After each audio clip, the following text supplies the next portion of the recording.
नमस्कार, मैं हूं जयश्री नागदा और आप देख रहे हैं बेबाक राजस्थान। दोस्तों, आपको याद ही होगा पहलवान बेटियों का वो रोना, गिड़गिड़ाना, वो चिल्लाना, वो यौन शोषण के आरोप लगाना और उनका सड़क पर बोरिया बिस्तर लेकर धरने पर बैठ जाना, बार बार गुहार लगाना कि बृजभूषण शरण सिंह के सानिध्य में महिला खिलाड़ी सुरक्षित नहीं, यहाँ उनकी सुरक्षा नहीं बल्कि उत्पीड़न हो रहा है।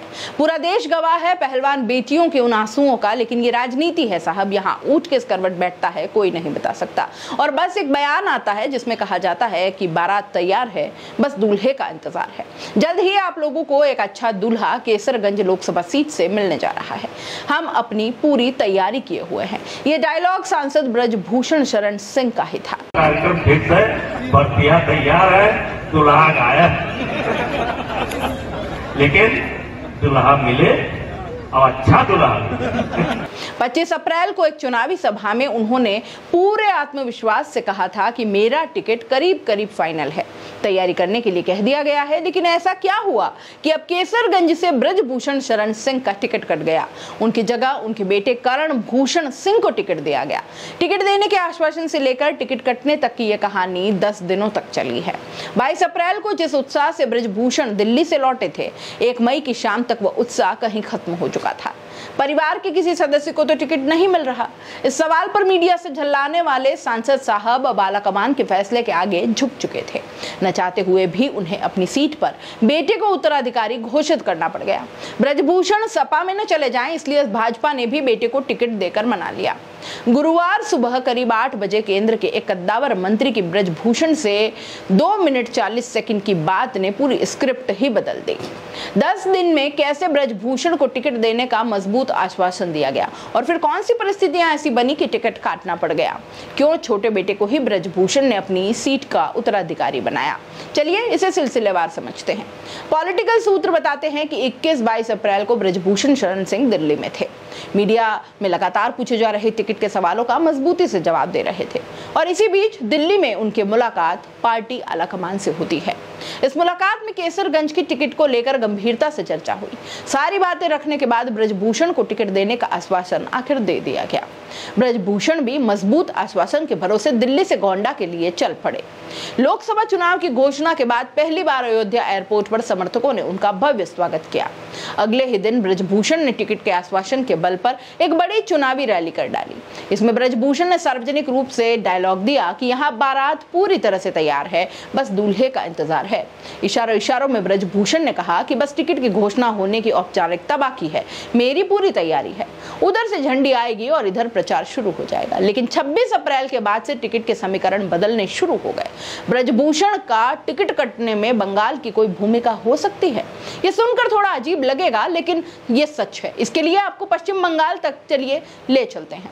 26 अप्रैल को प्रधानमंत्री मोदी की जनसभा में मां माटी मानुष का ढोल पीटने वाले टीएमसी ने संदेश खाली की बहनों के साथ जो किया, वो देखकर आज पूरा देश दुखी है, आक्रोशित है। यहाँ आरोपियों को बचाने के लिए जो किया जा सकता था वो किया गया। बीजेपी के लोगों ने महिलाओं के लिए लाठियां खाई। माताओं बहनों के साथ जो हुआ उसका बदला आप लेंगे या नहीं? क्या कुछ लोगों का वोट इन महिलाओं से ज्यादा महत्वपूर्ण हो गया है? आपको शर्म आनी चाहिए। पश्चिम बंगाल में मोदी का ये भाषण नॉर्थ इंडिया के लिए भी उतना ही वजनदार था जितना वहां के लिए।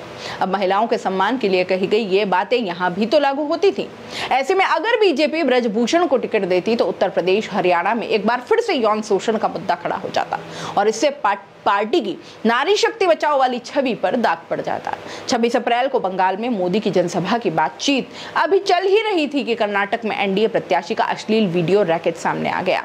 बीजेपी से गठबंधन करने वाली जेडीएस के सुप्रीमो एचडी देवेगौड़ा के प्रपुत्र प्रज्वल रेवन्ना के इस वीडियो ने अब सियासी घमासान मचा डाला था।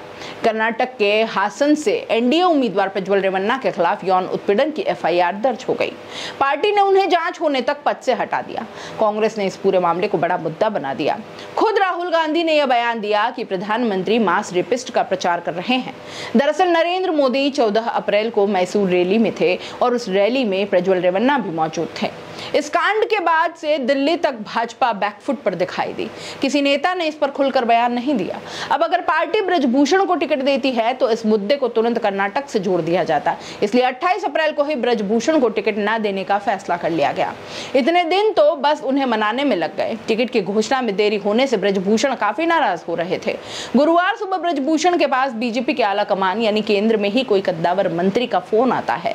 उनसे पश्चिम बंगाल के पार्टी के नैरेटिव और कर्नाटक के घटनाक्रम पर चर्चा की जाती है।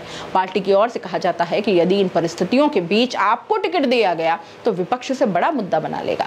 ऐसे में आपको अपने बड़े बेटे प्रतीक भूषण को लोकसभा चुनाव में उतार देना चाहिए। प्रतीक भूषण वर्तमान समय में गोंडा सदर से विधायक हैं। आलाकमान ने कहा कि वे राजनीति में सक्रिय हो चुके हैं और लोकसभा चुनाव की राजनीति अब कर सकते हैं। ब्रजभूषण ने प्रतीक को लड़ाने से साफ साफ इनकार कर दिया। कुछ देर और बातचीत हुई और करण भूषण के नाम पर आखिरकार सहमति बन गई।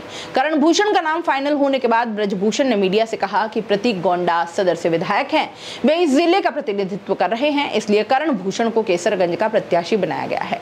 करण की कुंडली में राजनीति का योग है। मैं 35 साल की उम्र में पहली बार सांसद बना था और अब करण भूषण भी उम्र भी 35 साल हो चुकी है और वो भी 35 की उम्र में सांसद बन जाएंगे। मैंने केसरगंज सीट से अपना उत्तराधिकारी घोषित कर दिया है। बीजेपी ने भी मेरी बात मान ली है और उन्हें टिकट दे दिया है। एक पिता को और क्या चाहिए कि उसके जीते जी उसके बेटे सेटल हो जाएं। अब मेरे दोनों बेटे राजनीति में सेटल हो गए हैं। महिला रेसलर्स के यौन शोषण के आरोपों से घिरे ब्रजभूषण शरण सिंह का मामला फिलहाल कोर्ट में है। जनवरी 2023 में शुरू हुए पहलवानों के आंदोलन के बीच हर दल ने ब्रजभूषण पर हमला बोला, लेकिन सपा प्रमुख अखिलेश यादव ने कुछ नहीं कहा। यहां तक कि उस वक्त ब्रजभूषण के अखिलेश यादव की तारीफ भी की थी। ब्रजभूषण ने कहा कि मैं अखिलेश यादव का धन्यवाद करता हूं, मैं उन्हें बचपन से जानता हूं, मैं उनसे बड़ा हूं, हमारे बीच राजनीतिक मतभेद भी हैं, लेकिन अखिलेश सच्चाई जानते हैं। अगर यूपी में 10,000 पहलवान हैं तो उसमें से 8,000 पहलवान यादव समुदाय से हैं और समाजवादी परिवार के हैं, इसलिए अखिलेश सच्चाई जानते हैं। और इसका एक बड़ा कारण यह भी है कि 2009 में ब्रजभूषण भाजपा छोड़कर सपा के टिकट पर चुनाव लड़े थे। केसरगंज सीट से ही जीतकर लोकसभा पहुंचे थे। ब्रजभूषण का टिकट फाइनल न होने तक सपा ने भी केसरगंज से अपना कैंडिडेट घोषित नहीं किया था। बताया तो यहां तक जा रहा है कि इस बीच गाजियाबाद में अखिलेश और ब्रजभूषण की मुलाकात भी हुई थी। अखिलेश ने ब्रजभूषण को सपा में आने का निमंत्रण भी दिया था, लेकिन ब्रजभूषण अभी भाजपा से टिकट मिलने का इंतजार कर रहे थे। हालांकि भाजपा भी ब्रजभूषण से पूरी तरह किनारा नहीं करना चाह रही थी, इसलिए उन्हें मनाकर बेटे को टिकट दिलवा दिया ताकि केसरगंज जैसी सुरक्षित सीट कहीं हाथ से न निकलने पाए। आप क्या सोचते हैं इस पूरे मामले पर? ब्रजभूषण के बेटे करण भूषण सिंह को जिस तरीके से टिकट दिया गया है, क्या लगता है अब वहां पर यौन उत्पीड़न या यौन शोषण वाले जो ब्रजभूषण पर आरोप लगे थे, क्या उनसे किनारा कर लिया जाएगा? क्या जनता उन सारे आरोपों को, पहलवान बेटियों की वो सारी पीड़ाओं को, रोना चिल्लाना, वो धरना प्रदर्शन, वो सारे आरोप सब कुछ भुला देगी अगर बेटे को टिकट मिल जाता है? तो आपकी राय कमेंट बॉक्स में लिख भेजिए और जाते जाते चैनल को लाइक शेयर और सब्सक्राइब करते जाइए। कार्यक्रम फिक्स है, बर्तियां तैयार है, दुल्हा गायब, लेकिन दुल्हा मिले और अच्छा दुल्हा